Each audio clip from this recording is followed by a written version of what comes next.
Eh, Buenas tardes, no sé, buenos días, no sé a qué hora van a escuchar esto, la verdad.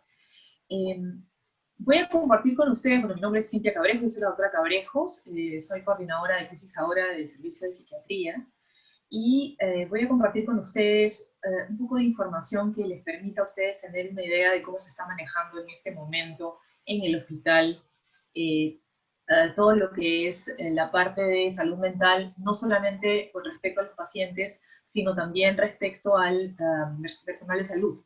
Como entenderán, la responsabilidad que ha recaído sobre el personal de salud, sobre todo el asistencial, que es al que en general ustedes los internos van a, digamos, empezar a trabajar en ese mismo grupo ocupacional. eh, Ha afectado mucho el trabajo, toda esta situación de pandemia, y se han hecho una serie de estrategias en el hospital que nos están permitiendo a todo el personal manejar mejor las situaciones de estrés, etc. Entonces, lo que voy a hacer ahora es compartir un poco esto con ustedes, porque creo que es fundamental que tengan estas herramientas y conozcan la existencia de ellas en el hospital al que están al que se están uniendo para trabajar, ¿de acuerdo? Entonces, primero, digamos, acercarles la información de que las pandemias se parecen mucho, que si ustedes revisan en la historia de las pandemias van a encontrar que la primera cuarentena oficial ha sido desde el siglo XIV y que, digamos, desde esa época tienen una dinámica muy parecida, ¿de acuerdo? Entonces, en la historia, en general, las pandemias han marcado épocas y han establecido decisiones en poblaciones y en gobiernos sumamente importantes debido a el impacto que tuvieron en toda la época. Por ejemplo, la plaga antonina, que es la que estoy ahora mencionando, afectó una serie de tradiciones, renovó espiritualidad y además dio las condiciones para la caída del Imperio Romano, tanto como eso, ¿no? Y la peste negra, que ha sido posterior, digamos, empezó esta posibilidad de discriminar a los grupos como pecadores por, digamos, la forma en la que se contagian, ¿no?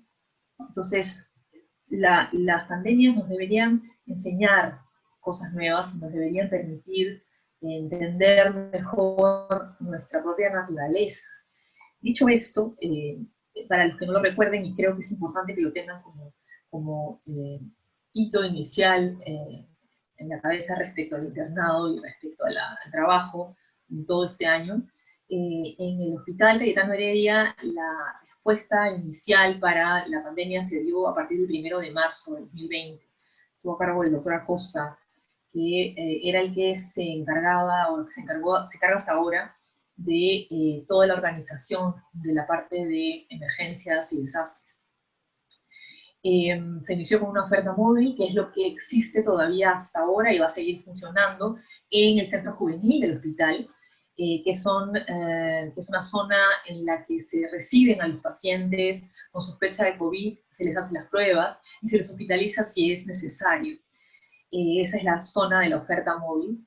Y si ustedes recuerdan, el primer caso confirmado fue el 6 de marzo, el 15, que fue domingo, se declara la emergencia sanitaria, y el 16 inicia la cuarentena con aislamiento social obligatorio. Esas son fechas importantes porque marcaron una serie de cambios en el hospital, y el hospital como está ahora, que no es como ha estado hasta el año pasado, se debe a todos estos cambios que se iniciaron en esta época y en estas fechas que les estoy compartiendo. Otra cosa que creo que es importante que tengan en cuenta es que en todas las pandemias en general, y en esta sin ninguna excepción, los mayores temores que se describen son el temor a la posibilidad de contagio y el temor al proceso de enfermedad. Yo creo que es importante empezar diciendo que una de las cosas más chocantes de una pandemia es que considerando que los seres humanos, los seres humanos descendemos de los monos y somos una especie fundamentalmente social, biológicamente social, una de las cosas más chocantes que pueden aparecer es el hecho de saber que aquellos de quienes dependemos, es decir, los seres humanos no sobreviven sin otros seres humanos, son los que nos pueden dañar, es decir, los que nos pueden contagiar. Esta es una de las cosas más complicadas de manejar, porque no nos contagian las personas que nos caen mal o los enemigos, o los que consideramos enemigos, sino nos contagia nuestra familia, nos contagia quienes tenemos cerca, nos contagian aquellos en quienes confiamos. Y por eso es sumamente chocante este fenómeno en específico.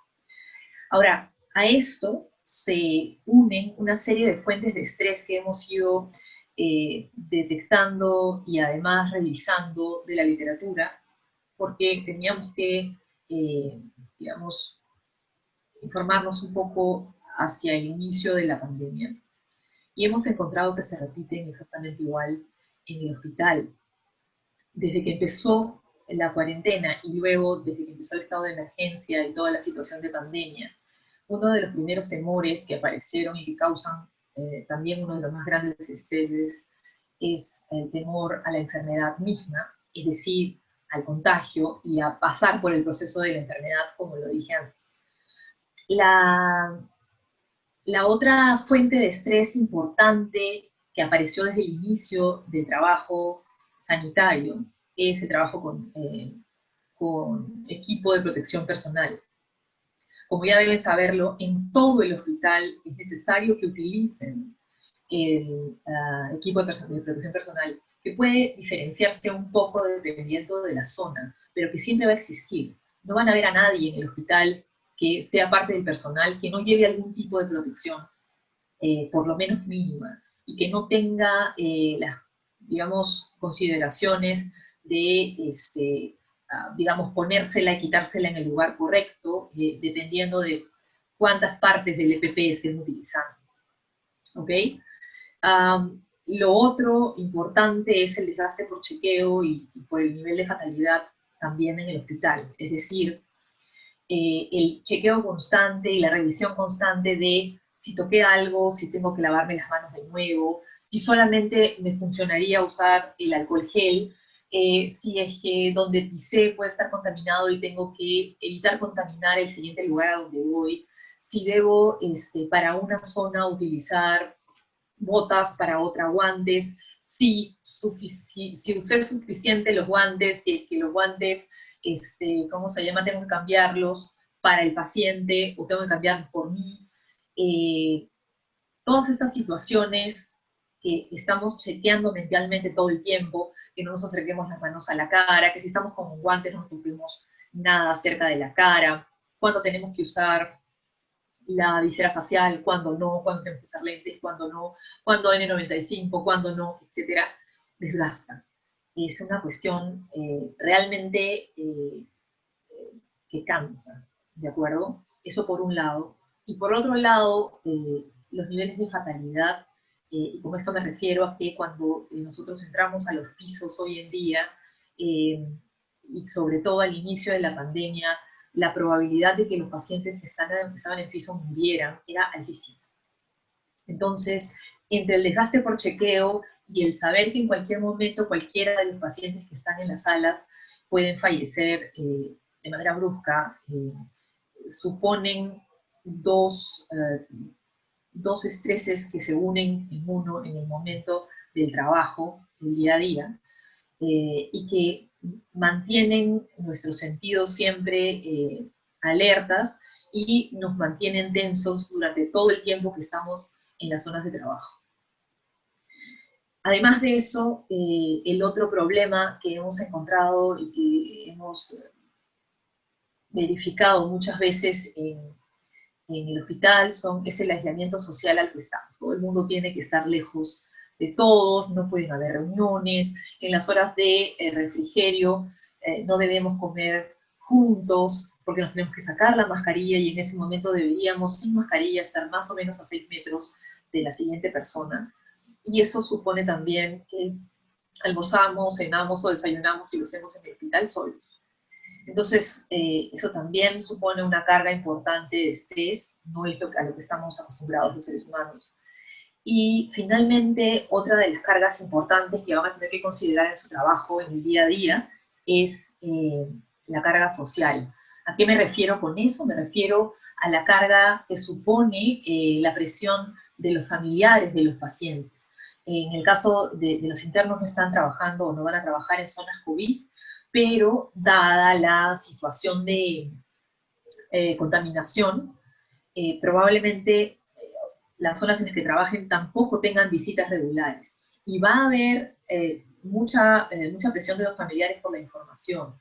Hemos conseguido en el hospital formas de comunicarnos con la familia y con la población en general, digamos, eficientes dentro de lo posible para que la familia esté informada y no se tensa, pero sigue siendo mucho menos confiable para la familia que venir y visitar al paciente y poder verlo, ¿de acuerdo? Entonces, todas estas son las fuentes de estrés con las que se van a enfrentar durante su trabajo diario, ¿de acuerdo? ¿Cómo hemos encontrado que podemos abordar o qué estrategias han ido funcionando durante el tiempo desde que empezó la pandemia hasta ahora en el hospital? Con respecto al temor del contagio, de la enfermedad, del proceso, primero que nada, el que repitan constantemente sus nociones de bioseguridad. Si tienen algunas dudas, pidan por favor que les faciliten los muchos videos que se han hecho respecto a cómo colocarse el equipo de seguridad personal o de protección personal, cómo quitárselos, cuán contagioso es el virus, a qué distancia hay que estar, cómo funciona el proceso de contagio, etc. Todo eso les va a permitir estar más tranquilos sabiendo que tienen el control al respecto, si es que tienen dudas, ¿no? Otra cosa que nos protege, obviamente, es el uso del equipo de protección personal, y también otra cosa que funcionó desde el comienzo y que no existía en marzo cuando empezó todo esto y que se ha ido mejorando progresivamente, son los cambios en las instalaciones del hospital. Ustedes van a notar que hay zonas en las que se pueden colocar el EPP, se pueden asear, se pueden cambiar, zonas específicas donde pueden comer a las horas respectivas, ¿no?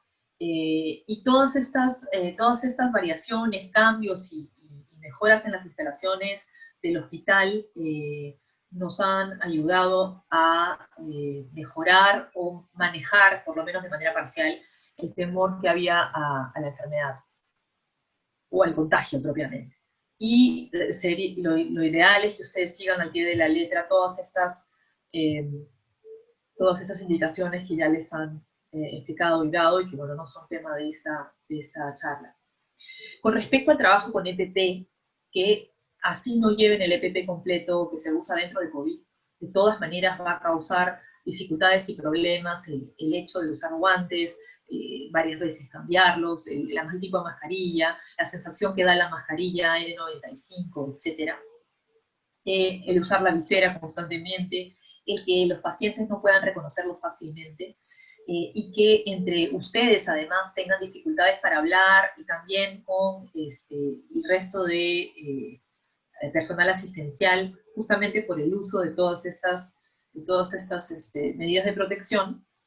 Una de las cosas que ha funcionado bastante y que estamos intentando mantenerlo, es el hacer pausas en las que puedan estar tranquilos, que puedan tener un espacio para quitarse el equipo de protección personal estando a solas, hacer cortes de turno y tener momentos en los que puedan pedir una pausa para descansar. ¿De acuerdo? Esto funciona, de hecho, de manera mucho más importante para el personal que tiene los turnos de 12 horas. No tengo muy claro cómo van a ser los horarios de internado, pero sí sé que el hacer pausas durante esta programación y esta cantidad de horas les va a ayudar muchísimo.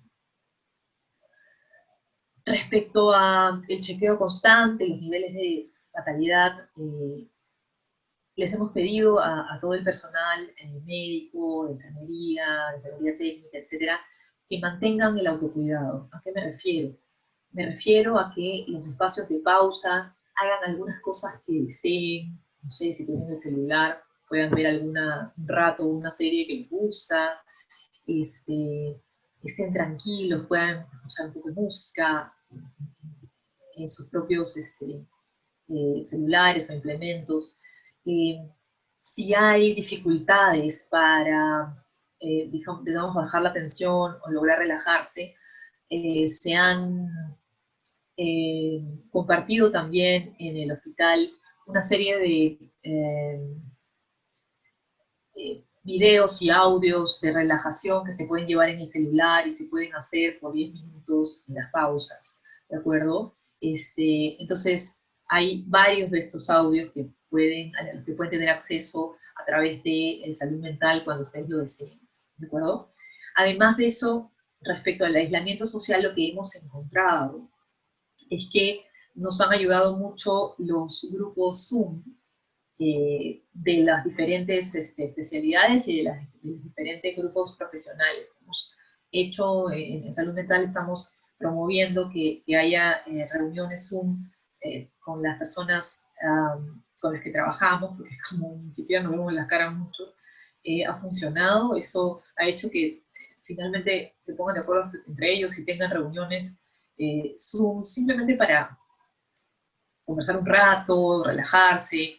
Y también se está viendo reuniones Zoom con salud mental, con los residentes de salud mental y con los asistentes de salud mental, para que nos puedan compartir cuáles son las dificultades que tienen, cuáles son los problemas que tienen y cómo se están sintiendo, para poder comunicarlo también a la dirección y a todo el equipo de trabajo, y que les faciliten aquello que los pueda ayudar. Vamos a hacerles llegar los horarios de las reuniones Zoom. Finalmente, respecto a la carga social y familiar, una de las cosas más importantes es mantener la comunicación oportuna, ¿de acuerdo? Con la familia, y también la comunicación oportuna dentro del hospital con los demás profesionales de salud, ¿de acuerdo? Entonces, por ejemplo, las interconsultas están viendo de hacerse, de pedirse por teléfono para que no haya tanto intercambio de papel. Se está viendo también la posibilidad de que quien necesiten que ayuden en el piso sea contactado siempre de manera telefónica. Y más adelante en la charla les voy a dar también alguna otra información respecto a lo de la carga social y familiar. Se pueden producir situaciones complicadas y de crisis. Durante la pandemia han habido una serie de situaciones en las que la familia se ha acercado al hospital a pesar de que no debía, que ha entrado al hospital de manera subrepticia. Incluso deben haber visto en las noticias algún familiar que se ha disfrazado o que se ha puesto EPP y que ha ingresado a las instalaciones COVID propiamente. Y todo eso ha tenido repercusión en las medidas que hemos ido tomando. Entonces, si hay algún incidente, si ustedes sienten que hay alguna cosa que no pueden manejar, o familiares que están saliendo, digamos que no están pudiendo manejar en la situación, les pedimos por favor que contacten inmediatamente a salud mental. Hemos tenido ya varias situaciones de crisis importantes y ya hay varias formas de intervención que tenemos manejadas, ¿de acuerdo? Entonces eso también es importante que lo sepan.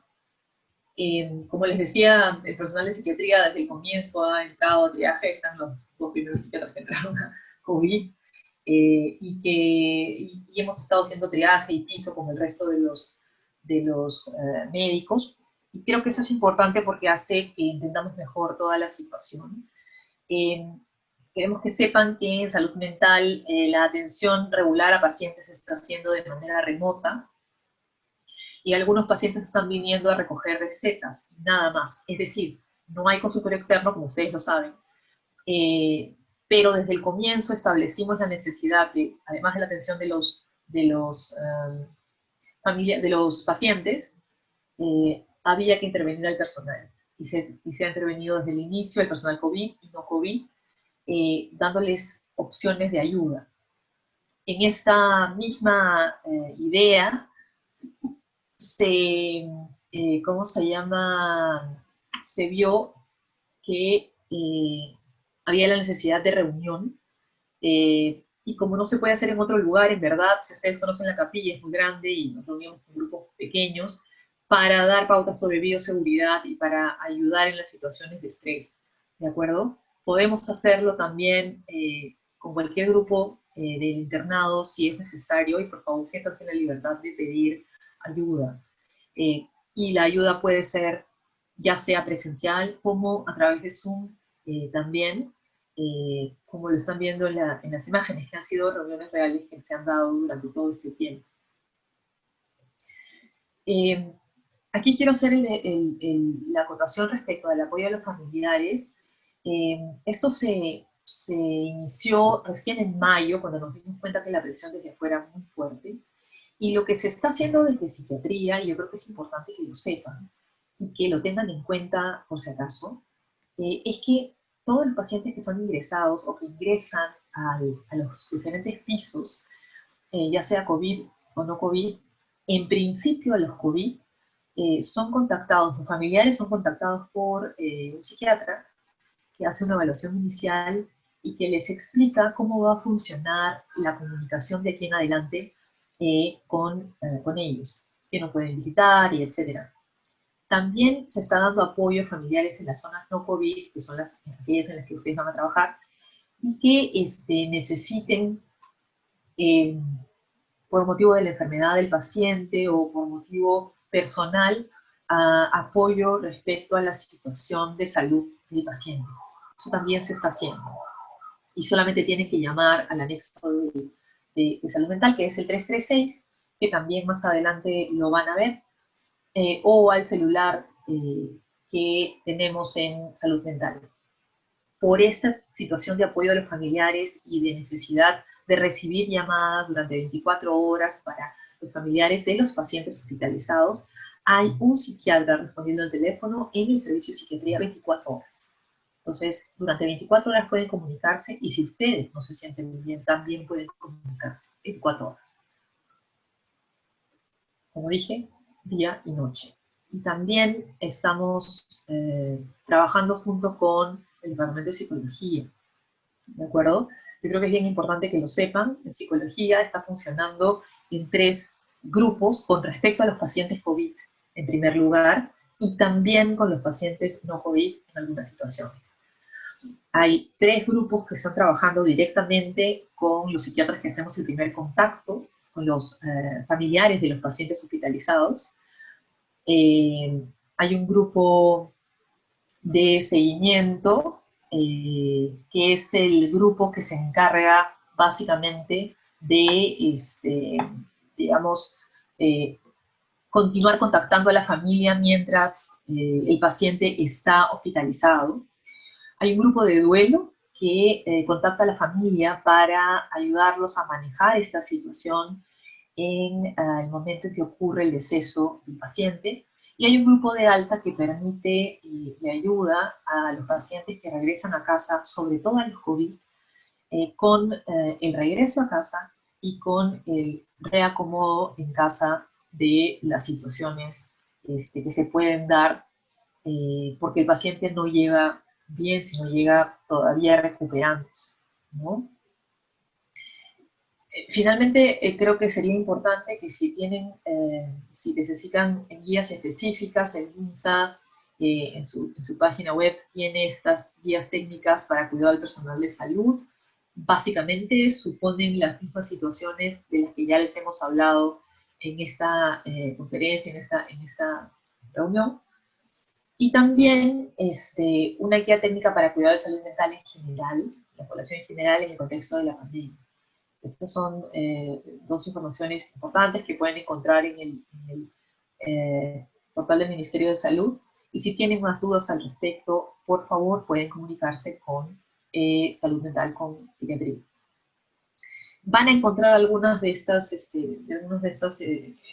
información, específicamente este flyer probablemente lo encuentren en los pisos donde estén ustedes, en donde comunicándose, como dice en la parte inferior derecha, al anexo 336, que es psiquiatría, o al celular que ven allí, 932-806-516. Por allí se pueden comunicar con psiquiatría, preguntar por los grupos de apoyo que se están haciendo y solicitar, si ustedes lo desean, una reunión de grupo para poder conversar los problemas que estén teniendo, las dificultades que estén teniendo, o simplemente compartir las cuestiones que tienen que ver con las experiencias que están teniendo. Y también pueden pedir ayuda de manera individual, y los mismos dos anexos son para pedir interconsultas a psiquiatría, como lo ven ahí abajo en azul. ¿De acuerdo? Todo eso se está haciendo desde psiquiatría en el hospital. Los coordinadores de internado en el hospital deseaban que ustedes tuvieran toda esta información clara y a la mano. Yo les sugeriría que lo ingresen en su celular para que lo tengan a la mano. Y si tienen alguna pregunta o alguna duda, nos pueden llamar a esos mismos anexos y celulares, y también pueden comunicarse conmigo directamente a través de mi correo de la universidad. ¿De acuerdo? Y esperaremos todos recibir su llamada o sus comunicaciones y sus dudas y preguntas con la misma buena disposición que la doctora Luna, que ven ahí, y la doctora Camille, que está haciendo su baile de la brulla. Eso es todo lo que quería compartir con ustedes. Espero que les sea útil esta información, y ya saben cómo contactarnos. Gracias.